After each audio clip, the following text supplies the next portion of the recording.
One of my favourite words in the whole of the Oxford English Dictionary is snollygoster, just because it sounds so good. And what snollygoster means is a dishonest politician.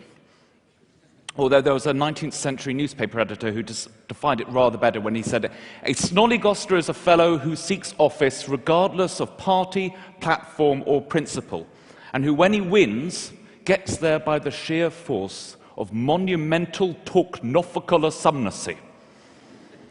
Now, I've no idea what talknophical is. It's something to do with words, I assume, but it's very important that words are at the centre of politics, and all politicians know they have to try and control language. It wasn't until, for example, 1771 that the British Parliament allowed newspapers to report the exact words that were said in the debating chamber. And this was actually all down to the bravery of a guy with the extraordinary name of Brass Crosby, who took on Parliament, and he was thrown into the Tower of London and imprisoned, but he was brave enough. He was brave enough to take them on, and in the end he had such popular support in London that he won. And it was only a few years later that we have the first recorded use of the phrase, "as bold as brass." Most people think that's down to the metal. It's not. It's down to a campaigner for the freedom of the press. But to really show you how words and politics interact, I want to take you back to the United States of America just after they'd achieved independence. And they had to face the question of what to call George Washington, their leader. They didn't know. What do you call the leader of a Republican country? And this was debated in Congress for ages and ages, and there were all sorts of suggestions on the table which might have made it. I mean, some people wanted him to be called Chief Magistrate Washington, and other people, His Highness George Washington, and other people, Protector of the Liberties of the People of the United States of America, Washington. Not that catchy.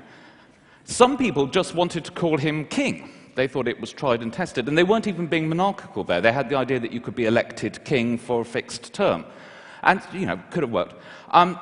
And everybody got insanely bored, actually, because this debate went on for 3 weeks, and I read a diary of this poor senator who just keeps coming back, still on this subject. And the reason for the delay and the boredom was that the House of Representatives were against the Senate. The House of Representatives didn't want Washington to get drunk on power. They didn't want to call him king in case that gave him ideas or his successor ideas. So they wanted to give him the humblest, meagerest, most pathetic title they could think of. And that title was President. President. They didn't invent the title. I mean, it existed before, but it just meant somebody who presides over a meeting. It was like the foreman of the jury, and it didn't have much more grandeur than the term foreman or overseer. There were occasional presidents of little colonial councils and bits of government, but it was really a nothing title. And that's why the Senate objected to it. They said, that's ridiculous, you can't call him president. This guy has to go and sign treaties and meet foreign dignitaries. And who's going to take him seriously if he's got a silly little title like President of the United States of America?